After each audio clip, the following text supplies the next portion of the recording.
Assalamualaikum dan selamat sejahtera. Selamat datang ke channel Ustazah Ija. Jangan lupa menekan subscribe mendapatkan notifikasi seterusnya. Video PDPC ini adalah hasil kerjasama bersama Akademi YouTuber, Kelab Guru Malaysia dan e-Bidik Malaysia.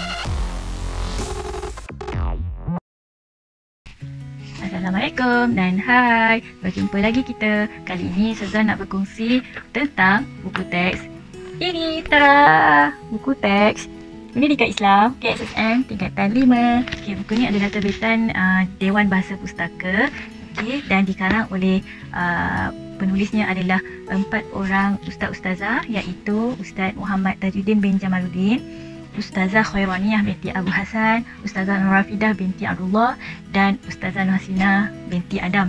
Kita doakan agar penulis kita, penulis buku teks ini sentiasa dirahmati Allah selalu, kan diberi limpahan kebaikan kerana telah menghasilkan buku teks yang sangat menarik, bermanfaat untuk anak murid ustazah semua. Alhamdulillah, Alhamdulillah, Alhamdulillah. Buku teks Pendidikan Islam KSSM tingkatan 5 ini Ustazah dah tengok dari kulit ke kulit. Jadi syukur Alhamdulillah buku ini dapat digunakan dan dimanfaatkan khususnya untuk pelajar Islam tingkatan 5. Dan buku ini ditulis berpandukan kurikulum standard sekolah menengah. Buku teks ini telah dibahagikan mengikut 6 bidang, iaitu bidang Al-Quran, bidang hadis, bidang akidah, bidang fiqh, bidang sirah dan tamadun Islam dan bidang akhlak Islamiah. Okey, untuk bidang yang pertama, kita tengok apakah isi tajuk-tajuk utama dalam bidang Al-Quran. Okey, kita tengok yang pertama yang kita dapat lihat ialah pelajaran 1 hingga pelajaran 6 yang anak-anak murid ustazah akan belajar. Okey, yang pertama adalah surah daripada surah At-Taubah. Okey, pelajaran 2 daripada surah Al-Hajj ayat 21 hingga 24. Diikuti dengan pelajaran 3 hukum tajwid, bacaan ra', waqaf dan ibtida'. Kemudian pelajaran 4 ciri-ciri mukmin berjaya yang ada di dalam surah Al-Mu'minun ayat 1 hingga 11. Seterusnya unit 1 hafazan surah, unit 2 kefahaman surah. Okey, surah yang kita masuk pelajaran kelima, memahami keutamaan dalam tindakan, yang sebagaimana dalam firman Allah di dalam surah At-Taubah ayat 19 hingga 20. Kemudian pelajaran yang ke-6 kepelbagaian bangsa dalam Islam sebagaimana yang dinyatakan oleh Allah SWT dalam surah Al-Hujurat ayat 13. Seterusnya kita pergi bidang hadis. Okey, dalam hadis kita belajar 2 tajuk utama, iaitu tajuk yang pertama ialah setiap orang adalah pemimpin, dan hadis yang kedua tentang 7 golongan yang mendapat naungan Allah SWT. Sekarang kita masuk pula bidang akidah. Kita tengok bidang akidah. Okey, di mana kita akan belajar 2 tajuk besar, iaitu kita akan belajar tentang Allah Subhanahu Wa Taala Maha Mengawasi dan Maha Menyaksikan, iaitu di dalam unit 1 Ar-Raqib. Yang kedua adalah nama-nama Allah, iaitu Asy-Syahid. Jadi ada 2 nama Allah yang kita akan belajar lagi, iaitu Ar-Raqib dan Asy-Syahid. Kemudian kita akan belajar tentang akidah Ahli Sunnah wal Jamaah. Okey, seterusnya bidang fiqh. Bidang fiqh. Okey, tengok isi kandungannya. Okey, kita akan belajar tentang solat sunat istikharah dan solat sunat tasbih, iaitu dalam pelajaran 11. Kemudian dalam pelajaran 12 kita belajar tentang perkahwinan. Dalam perkahwinan ni kita pecah pada 2 unit, iaitu unit pertama perkahwinan dan unit kedua kemahiran keibubapaan. Seterusnya pelajaran 13 kita akan belajar tentang isu-isu dalam perkahwinan. Seterusnya pelajaran ke-14 kita akan belajar pengurusan harta selepas kematian. Okey. Dalam pengurusan harta ni kita akan bagi kepada 2 unit juga, iaitu unit yang pertama wasiat dalam Islam dan unit yang kedua adalah faraid dalam Islam. Okey, kemudian pelajaran yang ke-15 adalah jenayah dalam Islam. Okey, itu dalam bidang fiqh. Okey, seterusnya dalam bidang sirah. Okey, bidang sirah kita tengok apakah tajuk yang kita akan pelajari. Okey, yang ada dalam buku teks adalah pelajaran 16 Kerajaan Osmaniyah, dan juga pelajaran 17 adalah keunggulan tokoh Islam. Kita akan belajar 3 tokoh penting dalam Islam, iaitu Salahuddin Al-Ayyubi, Hasan Al-Banna dan Ahmad bin Ibrahim. Okey, mungkin ada yang dah kenal dan mungkin ada yang belum kenal, tapi yang pastinya buku teks ini akan mengupas lebih banyak tentang riwayat hidup tokoh-tokoh dan juga fakta menarik tentang tokoh-tokoh Islam yang masyhur yang dibicarakan dalam buku teks ini, insya-Allah. Okey, seterusnya kita tengok bidang akhlak Islamiah. Okey, ini adalah tajuk yang akan kita pelajari dalam buku teks. Okey, pelajaran 18 kita akan belajar tawaduk menzahirkan kesucian jiwa. Pelajaran 19 kita akan belajar istiqamah jalan menuju mujahadah. Kemudian pelajaran 20 kita akan belajar alam sekitar, penenang minda.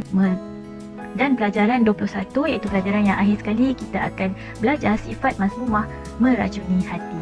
Okey, jadi itu adalah isi kandungan utama yang ada dalam buku teks. Okey, jadi tajuk yang menarik, tajuk yang memang kita tengok, kita memang nak tahu apakah yang ada dalam konten bagi setiap tajuk tersebut. Okey, sekarang Ustazah nak kongsi dengan semua apakah yang menarik dalam buku teks Pendidikan Islam KSSM tingkatan 5. Jom kita tengok. Yang pertama, adanya halaman rangsangan.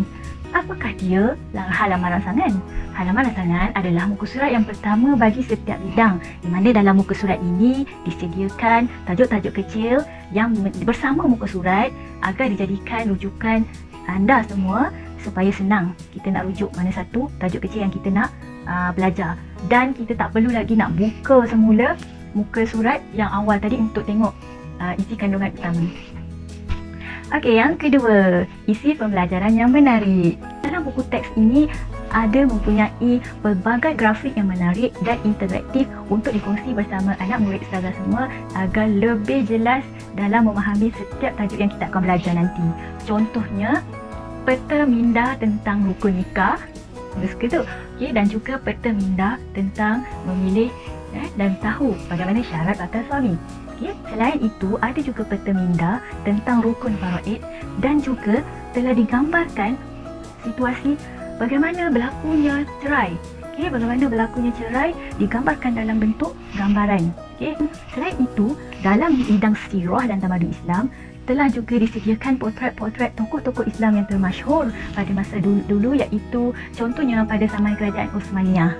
Okay, dan telah disediakan di dalam buku teks ini. Jadi ia memang menarik, malah akan memberikan kita semua nak tahu lebih lagi tentang pendidikan Islam.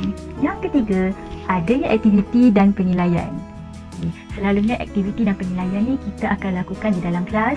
Okay, contohnya untuk aktiviti telah disediakan senarai-senarai aktiviti yang menarik untuk dilakukan bersama anak murid Ustazah semua. Okay, contohnya aktiviti daripada PAK 1 seperti kaedah bus stop, kaedah hot seat, 1 minute notes dan juga back and forth. Jadi pastinya dalam kelas tidak akan boring dengan adanya buku teks ini. Okay. Yang kedua, penilaian. Dalam penilaian telah disediakan soalan dalam bentuk soal jawab, dalam bentuk padanan, isi tempat kosong dan juga soalan kibat. Di mana soalan kibat ni mengambil isu-isu daripada surat khabar, iaitu isu-isu yang terkini dalam Islam. Okey, yang keempat, adanya spektrum ilmu. Spektrum ilmu ni adalah satu kolom yang telah diletakkan di tepi muka surat setiap topik, di mana dalam spektrum ilmu ni telah disediakan kandungan yang menarik untuk dikongsi bersama. Juga bertujuan untuk menambah lagi pengetahuan kita tentang sesuatu topik. Contohnya dalam tajuk perkahwinan telah diletakkan spektrum ilmu tentang istilah sekufu. Anak murid Ustazah semua tahu tak maksud sekufu? Tak tahu kan? Jadi kalau tak tahu, insya-Allah dalam buku ni akan diterangkan dalam tajuk perkahwinan. Selain daripada itu, dalam spektrum ilmu ini juga telah disediakan dalil nakli dari Al-Quranul Karim dan juga daripada hadis-hadis Nabi dan juga kisah-kisah teladan dalam pendidikan Islam untuk dikongsi bersama bagi kita untuk menambah lagi pengetahuan dalam tajuk-tajuk tertentu. Yang kelima, adanya fungsi QR code. Okay. Apa dia QR code? QR code adalah imbasan scan yang anak murid Ustazah boleh buat daripada handphone dan juga tablet. Dalam buku teks ini telah disediakan banyak QR code yang mana akan membawa kita kepada informasi Islami tentang tajuk-tajuk tertentu. Contohnya dalam bidang Al-Quran, jika kita nak tahu tentang bacaan surah At-Taubah dengan betul, kita boleh scan QR code tersebut dan kita boleh dengar audio suara mengaji Al-Quran dengan betul. Selain itu, QR code ini kita boleh jumpa dalam aktiviti dan penilaian, di mana QR code ini akan membawa kita kepada menjawab soalan di dalam website seperti quizizz.com. Bila kita buka dalam bidang akidah, kita boleh scan QR code untuk mengetahui dengan lebih mendalam tentang ajaran sesat sebagaimana yang telah disediakan oleh Jabatan Mufti. Ajaran sesat yang telah dibincangkan dalam pejabat mufti wilayah persekutuan seperti Khawarij dan Mu'tazilah. Okey, jadi mudah, okey, kita boleh terus tahu. Okey, dan di dalam bidang akhlak, kita boleh scan QR code untuk mendapatkan borang amalan baik. Apa yang ada dalam borang amalan baik ini? Ini untuk anak murid sahaja semua, special sebab dalam borang amalan baik ni disusun daripada hari Isnin sampai hari Ahad. Okey, aktiviti apakah, amalan apakah yang anak murid sahaja buat. Contoh yang pertama, solat 5 waktu. Hari ini buat tak solat 5 waktu? Yang kedua, ada tak baca Al-Quran hari ini? Yang ketiga, ada tak solat-solat duha hari ini? Okey, jadi checklist ini membantu sebenarnya untuk anak-anak memperbaiki lagi ibadah seharian.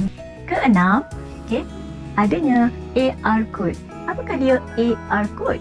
AR code sama juga kita boleh imbas daripada handphone dan tablet kita untuk melihat sesuatu berbentuk 2D dan 3D.